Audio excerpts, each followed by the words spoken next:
Hello and welcome to another Paint with me. My name is Victoria and I specialize in painting African American reborn dolls. So today we're going to jump right into underpainting. Underpainting is a technique that really helps to give you a nice solid base for rich dimensional skin tones. So in other words, this process really helps the skin from looking flat. And with underpainting, you want to think more so washes. We're not quite to shading, so we want to be sure that our layers are very thin.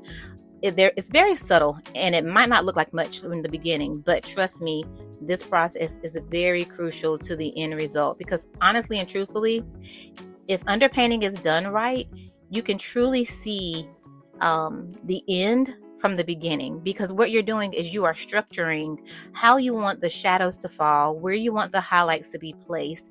And earlier at the beginning, I pretty much gave you guys an excerpt from some online research just to give you some insight to what the value scale is, and that's basically going from light to dark. You want to make sure that you include at least 4 layers of light to dark to really give it some dimension. And after getting more inquiries on Instagram and an email, actually, I am going to do the virtual one-on-ones. And as soon as I launch that, I promise you guys, I'll let you know. And there is where I'll go into more with the underpainting. But here I am just introducing you to the process. And at this point, I am actually applying a Viridian green. And when you're doing these washes, you really want to think of very neutral colors. So that could be burnt umber, raw sienna. You can go in with ultramarine blue, but I am starting off with Viridian green. And the reason why I start off with Viridian green is because it just helps to lay down where I want things to go. It's kind of like my outline, if you will. It's very subtle but present. And as I get to shade the head, you'll really see what I mean about being very subtle, because we do not want opaque layers. I don't want to see the color green. The only thing I want the green to do is to take effect on the vinyl and play against the yellowish color of the vinyl and give me the shaded look that I need. And this is why it's also important to neutralize if your kit needs to be neutralized. And neutralized just means that it goes to a very neutral color. It's neither red, it's neither peach, but it's just neutral. And that's important for starting. But as I mentioned, I don't always do that. I often come in with just a color that will negate the neutralizing. I'll use that as my first underpainting. But when you're beginning, go ahead, neutralize. If anything, it will help you.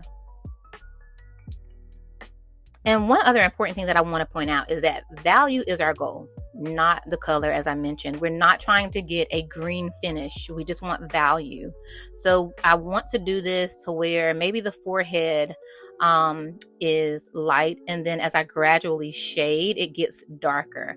I'm going to include a video from another YouTube channel that'll give you a little bit more in depth on shading, so you guys can really grasp the concept of shading. And I know that underpainting could be considered an advanced technique. So if you're not quite comfortable with this process of underpainting just yet, once we get to applying the actual hue, the actual color that we're going to use to get our African American skin tone, then you can jump back in. But if you are willing to take the risk and want to dive right in, then underpainting here is your next step for your kit if you're painting with me. And be sure you do not paint the highlighted areas. Like I showed you guys in the beginning, my inspiration baby, which is right behind where I'm painting. So I can easily reference that as I'm applying the underpainting. So for my particular baby, I can see where the shadows fall and where the light falls. Funny thing, of course, is I picked the inspiration, number 1, based on my sculpt. Number 2, based on what mom wants. So with that being said, I kind of looked up, because you don't always find an inspirational baby who looks just like your kit, but the baby that's to the left of my hand kind of looks like Johanna. So I kind of looked up, and with the skin color and the face. So I am going to pretty much follow what the inspiration baby looks like. In other words, this would be considered tracing. And for any air dry paints artists that are following along with me, just make sure your paints are thinned out with some distilled water to get it to that very thinnest layer where you can still see some color, but it's not as opaque. Like, I don't think you guys saw a hint of green as I applied it. And in a little bit, I think you'll be able to see my color a little bit more, but it's just the Gamsol and Viridian green.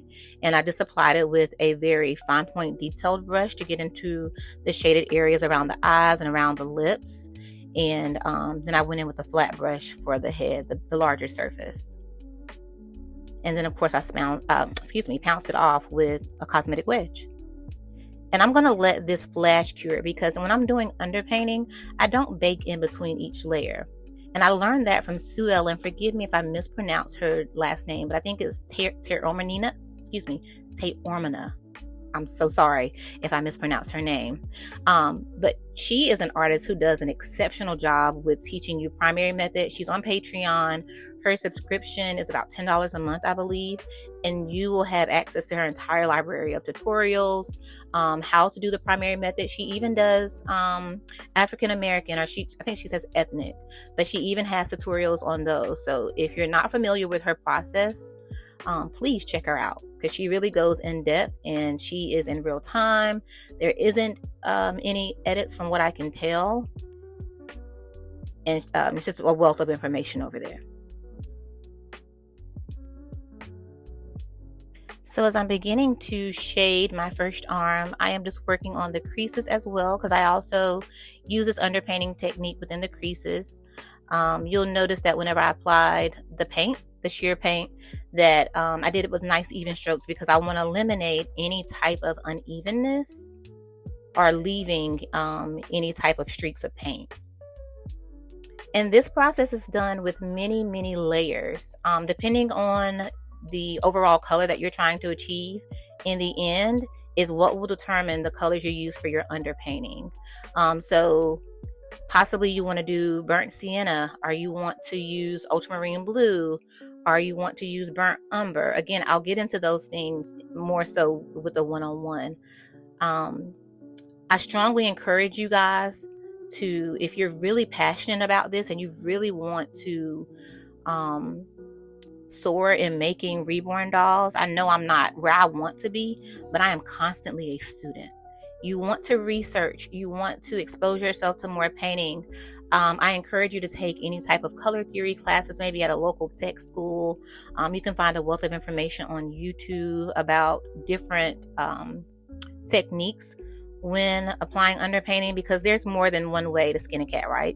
So there's more than one way to actually do this underpainting technique. So you can learn so much if you just continue to expose yourself. And apparently you guys want to learn. That's why you're here. So with that being said, I just encourage you to continue to be a student. Never stop learning. Even if you think that you've gotten to a point where my babies are just chef's kiss, you still want to progress, because the trends change. I noticed from when I first started, babies were a lot more pigmented, as far as like the paints were not as translucent. But as I have progressed in my artistry, as I continue to study the process of painting, because I'm not by nature an artist, as I taught myself how to do this, I learned that babies are now more translucent. The colors look more realistic, and that is the goal, and that is the key. And the only way to perfect your craft is to continue getting information. And just like we discussed in the shading videos, blending your edges, like, you know, where the paint stops, blending that into the lighter area is so important.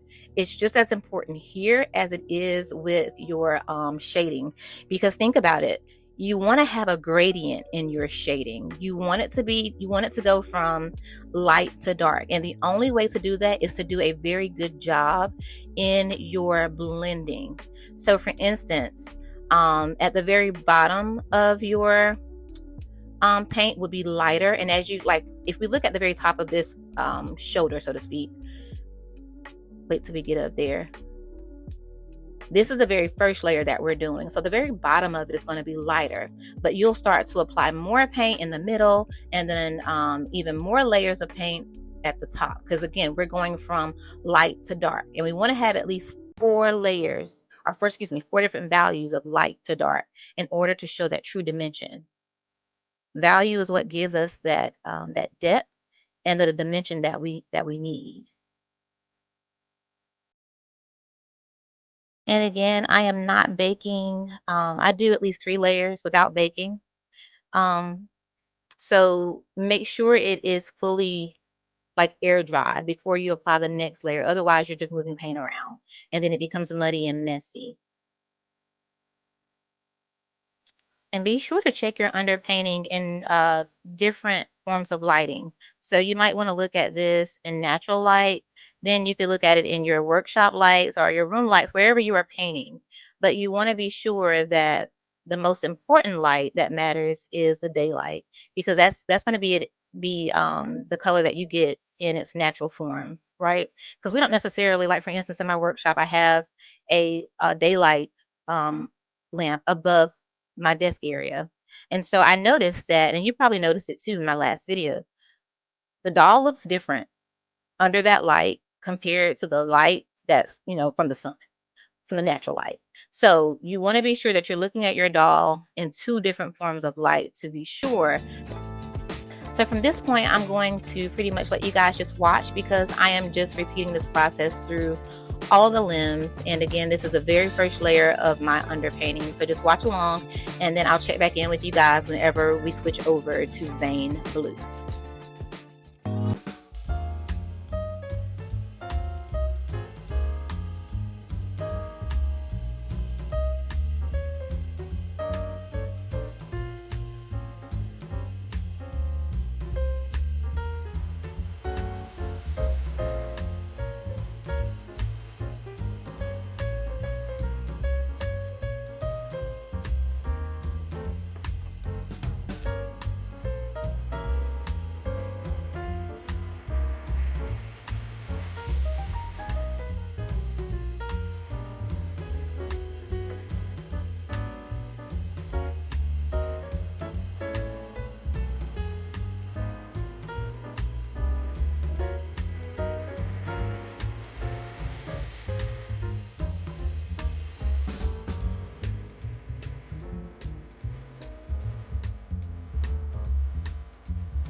All right, so basically I did one other layer of the Viridian green, and I have let everything fully dry.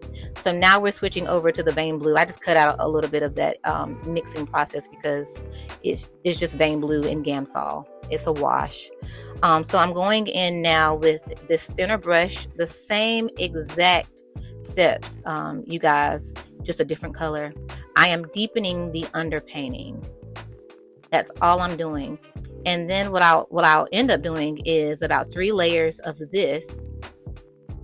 And I am going to gradually build up these layers by going in again to the middle, making that darker, to the top of the shadow, making that the darkest.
our next video, we're going to still be doing some underpainting. I think I told you guys it takes me like a month to make a baby. And this is why, because I truly believe in quality over anything. So I really make sure that my underlayer is built up before I start applying color. If you happen to be painting along with me, I would love to see how your underpainting is going. So feel free to send me DMs on Instagram or email me at victoriaslittlepeanut, PNUT, nursery@gmail.com. So be sure that you apply at least 2 more layers of this vein blue. And guys, I will see you in the next one.